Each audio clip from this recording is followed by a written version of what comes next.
ఈరోజు బ్రహ్మముడి ఎపిసోడ్లో ఏం జరిగిందో తెలుసుకుందాం. అప్పు పెళ్లిలో కనకం చాలా సంతోషపడిపోతూ హడావిడి చేస్తూ ఉంటుంది. ఇక ఆ పెళ్లికి వచ్చిన రాజు వాళ్ళ ఫ్యామిలీని కనకం ఫ్యామిలీ ఆహ్వానిస్తుంది. ఇక స్వప్న అప్పుకి కళ్యాణ తిలకం దిద్దాలని తన గదిలోకి వెళ్ళేసరికి అప్పు తన సెల్ ఫోన్లో కళ్యాణి ఫోటోలు చూస్తూ బాధపడుతూ కొన్ని ఫోటోల్ని డిలీట్ చేస్తూ ఉంటుంది. ఇక అదంతా చూసిన స్వప్న అయితే, నువ్వు కళ్యాణ్ని ప్రేమిస్తున్నావా? ఒకవేళ కళ్యాణ్ని ప్రేమిస్తుంటే ఆ విషయాన్ని అందరితో చెప్పచ్చు కదా. ఈ విషయాన్ని నాకు చెప్పిన పెళ్ళిని ఇంత దూరం రానిచ్చేదాన్ని కాదు కదా. నీ మనసులో కళ్యాణ్ ఉంటే నువ్వెందుకు పెళ్ళికి సిద్ధపడ్డావు? ఈ విషయాన్ని నువ్వు కళ్యాణ్కి చెప్పావా అని స్వప్న అడుగుతూ ఉంటే, లేదు, తన మనసులో నా మీద జాలి తప్ప ఇంకేమీ లేదు. అయినా అమ్మా నాన్న చూసి నీ సంబంధమే చేసుకొని నేను అత్తవారింటికి వెళితేనే అమ్మా నాన్న చాలా సంతోషంగా ఉంటారు, వాళ్ళ పరువు నిలబెట్టిందని అవుతాను అని అప్పు చెప్తూ ఉంటే, ఏంటి పరువు? తొక్కలో పరువు? కంటికి కనిపించిన ఆ పరువు కోసము భవిష్యత్తుని జీవితాన్ని నాశనం చేసుకుంటావా? నాకు తెలిసిన పద్ధతి ఇదే. కావాలంటే ఈ పెళ్ళి నుంచి నువ్వు ఇక్కడి నుంచి పారిపో, నేను నీకు సపోర్ట్ చేస్తాను. ఎవరి కోసమో నీ జీవితాన్ని నాశనం చేసుకోవద్దని స్వప్న తనని బ్రతిమలాడుతూ ఉంటే, ఇక అప్పు అయితే, అమ్మా నాన్న సంతోషంగా ఉండాలంటే నేను ఈ పెళ్లి చేసుకుని అత్తవారింటికి వెళ్ళవలసిందే అని తను చెప్తూ ఉంటే, ఇక కోపం వచ్చిన స్వప్న అయితే, ఇదంతా కావ్య చేసిన పని, నీ బుర్రని బాగా చెడగొట్టినట్టుంది, పరువు ప్రతిష్ట అని. ఇప్పుడే నువ్వు కళ్యాణ్ని ప్రేమిస్తున్నావని ఈ ఫోటోలను అందరికీ చూపించి నీ పెళ్ళిని ఇప్పుడే ఆపించేస్తానని ఆ ఫోన్ తీసుకొని స్వప్న వెళ్ళబోతూ ఉంటుంది. ఇక అప్పు అయితే, ఈ విషయాన్ని అందరికి చెప్తే ఇప్పుడే చస్తా, నేను చెప్పింది చేస్తానని నీకు బాగా తెలుసు కదా అని కోపంగా తన చేతిలో ఫోన్ని లాక్కుంటుంది. ఇక స్వప్న అయితే కోపంగా, నీ కర్మ, నిన్నెవరూ మార్చలేరు అని చెప్పి ఇక అక్కడి నుంచి తను వెళ్ళిపోతుంది. ఇక పెళ్లి కొడుకు కళ్యాణ మండపానికి రావడంతో ఇక కనకం ఫ్యామిలీ వాళ్ళకి ఎదురెళ్ళి వాళ్ళకి స్వప్న కావ్యతో హారతి ఇప్పించి బంటి చేత కాళ్ళు కడిగించి వాళ్ళని కళ్యాణ మండపంలోకి ఆహ్వానిస్తారు. ఇదంతా చూస్తూ సంతోషపడిపోతూ ఉన్న దానిలక్ష్మిని చూసిన రుద్రాని తనని పక్కకు తీసుకొచ్చి, చాలా సంతోషపడిపోతున్నట్టున్నావు కదా అని తనంటూ ఉంటే, ఇక దానిలక్ష్మి అయితే, అవును మరి, అప్పు కళ్యాణ్ని పెళ్లి చేసుకుంటుందని నువ్వు చెప్పావు కదా, ఇప్పుడు తన పెళ్ళి వేరే వాళ్ళతో జరుగుతుంది, అందుకే నాకు చాలా సంతోషంగా ఉంది. నేను చాలా తెలివిగా కావ్య చేతే ఈ పెళ్లి జరిగేలాగా నేను ప్లాన్ వేశాను అని తను చెప్తుంటే, ఇక రుద్రాణి అయితే, మరీ అంత సంతోషపడిపోకు, రాజుకైతే ఈ పెళ్ళి అస్సలు ఇష్టం లేదు అని తను అంటుంటే, ఇక దానిలక్ష్మి అయితే, ఒకవేళ ఇష్టం లేకపోయినా కనకంలాగా తనేమి ప్లాన్లు చేయలే, కోపం వచ్చి తన తమ్ముడి మీద ప్రేమతో కావ్యని కోపడ్డాడు అంతే కదా అని తనంటూ ఉంటే, ఇక రుద్రాణి అయితే, ఏమో, ఎవరు చూసొచ్చారు, పీటల మీద పెళ్లి కొడుకు మాయమైపోవచ్చు, కళ్యాణ్ వచ్చి అప్పును పెళ్లి చేసుకోవచ్చు, రాజుకి స్వప్నాన్నిచ్చి పెళ్లి చేయాలనుకుంటే కావ్య ఇంటి కోడలవలేదా, రాహుల్కి ఎవరితోనో పెళ్లి చేయాలనుకుంటే స్వప్న ఈ ఇంటి కోడలవలేదా, ఎవరు చూసొచ్చారు, ఆ ముగ్గురు అక్క చెల్లెలు ఈ ఇంటి కోడలు అవ్వచ్చేమో అని తనంటూ ఉంటే, ఇక దానిలక్ష్మి కోపంగా, ఏంటి రుద్రని నువ్వు ఏదో ఏదో అని ఏదేదో చెప్తున్నావు, అయినా ఇంటికి తాళం వేసి ఇంట్లో ఉన్న కళ్యాణ్ మనందరినీ దాటుకొని ఈ పెళ్ళికి ఎలా వస్తాడు, అప్పు మెల్లో తాళం ఎలా కడతాడు అని తను అంటూ ఉంటే, ఇక రుద్రాణి అయితే, అందుకే ముందు జాగ్రత్తగా ఇంటికి తాళం వేసి ఆ తాళం కూడా ఎత్తుకొచ్చాను అని తను చెప్తూ ఉంటే, ఇక దానిలక్ష్మి అయితే చాలా సంతోషం, మంచి పని చేసేవని తను అంటూ ఉంటుంది. స్వప్న కళ్యాణ్కి ఫోన్ చేసి, అప్పు నిన్ను ఇంకా ప్రేమిస్తూనే ఉంది, ఆ విషయం నీకు తెలుసా కళ్యాణ్ అని తను అడుగుతూ ఉంటే, ఇక కళ్యాణ్ కూడా తెలుసు స్వప్న అని తన సమాధానం చెప్తుంటే, ఇక నీకు తెలియని విషయం ఇంకొకటి ఉంది తెలుసా కళ్యాణ్, ఇక 2 గంటల్లో తన మెడలో వేరే వ్యక్తి తాళి కడుతున్నాడు అని తెలిసి కూడా నిన్నే మనసులో పెట్టుకుని బాధపడుతూ నీ ఫోటోలు చూస్తూ అవి డిలీట్ చేస్తూ ఏడుస్తూ ఉంటే నేను చూశాను కళ్యాణ్. నిన్ను తన మనసులో పెట్టుకొని ఈ పెళ్ళికి సిద్ధపడి అప్పు చాలా తప్పు చేసింది. ఇప్పుడే తన పరిస్థితి ఇలా ఉంటే తర్వాత ఎలా ఉంటుంది? అప్పు బాగుంటే చాలు అని అంటుంటావు కదా, మరి అప్పు ఇలా బాధపడుతుంటే చూస్తూ ఎలా ఊరుకున్నావు కళ్యాణ్?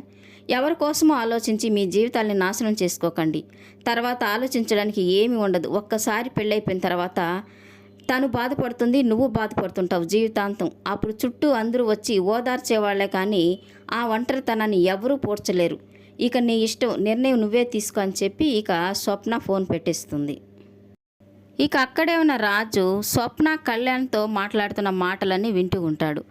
ఇక ఈ అప్పుని కళ్యాణ్ని నమ్ముకొని లాభం లేదు, ఏదో ఒకటి చేసి కళ్యాణ్కి అప్పుకి పెళ్లి జరిపించాలని అనుకొని ఇక నేరుగా పెళ్లి కొడుకు ఉన్న గదికి వెళ్తాడు. ఇక తనని తాను పరిచయం చేసుకొని, నా తమ్ముడు కళ్యాణ్, అప్పు కళ్యాణ్ ప్రేమించుకుంటున్నారు అని తను చెప్తూ ఉంటే ఇక పెళ్ళికొడుకైతే మీ గురించి నాకు బాగా తెలుసు, ఈ విషయాలన్నీ కూడా నాకు బాగా తెలుసు, నేను పోలీసుని కదా, ఈ విషయం కోర్టు వరకు కూడా వెళ్ళింది, అది నిజం కాదని రుజువైంది కదా, అన్నీ తెలిసి ఈ పెళ్లి చేసుకుంటున్నాను, ఇప్పుడే అప్పుతో మాట్లాడేసి వస్తున్నాను, తను ఈ పెళ్లికి సంతోషంగానే ఒప్పుకుంది, తనకి నన్ను పెళ్లి చేసుకోవడం ఇష్టమేనంట అని తను చెప్తూ ఉంటే ఇక అంతలో పెళ్ళికొడుకు వాళ్ళ నాన్నొచ్చి తనని అక్కడి నుంచి తీసుకెళ్ళిపోతాడు.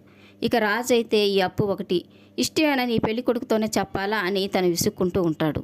ఇక పక్కకి తిరిగేసరికి కావ్య అక్కడ నిల్చుకొని తననే చూస్తూ, ఏం చేస్తున్నారండి మీరు, పెళ్లి కొడుకుతో ఏం చెప్తున్నారు, ఇంత దూరం వచ్చిన తర్వాత ఈ పెళ్ళిని ఆపాలనుకుంటున్నారా, మా పరువు తీయాలనుకుంటున్నారా అని తన నడుస్తూ ఉంటుంది.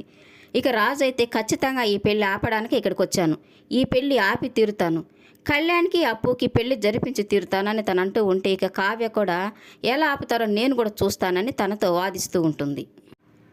కళ్యాణ్ తన గదిలో ఆలోచిస్తూ ఉంటాడు. అప్పు నన్ను మర్చిపోయి ఈ పెళ్లికి సిద్ధపడింది అనుకున్నాను, కానీ పెళ్ళి ఎంత దూరం వచ్చిన తర్వాత కూడా తన మనసులో నన్ను పెట్టుకుని బాధపడుతుందంటే నేను ముందడుగు వేయక తప్పదు, లేకపోతే నా ప్రేమకు అర్థమే లేదు. అన్నయ్య చెప్పినట్టుగా ఆ కుటుంబం ఈ కుటుంబం పరువు గురించి ఆలోచిస్తూ అప్పుని బాధ పెట్టి నన్ను నేను బాధ పెట్టుకొని నేను సాధించింది ఏమీ లేదు.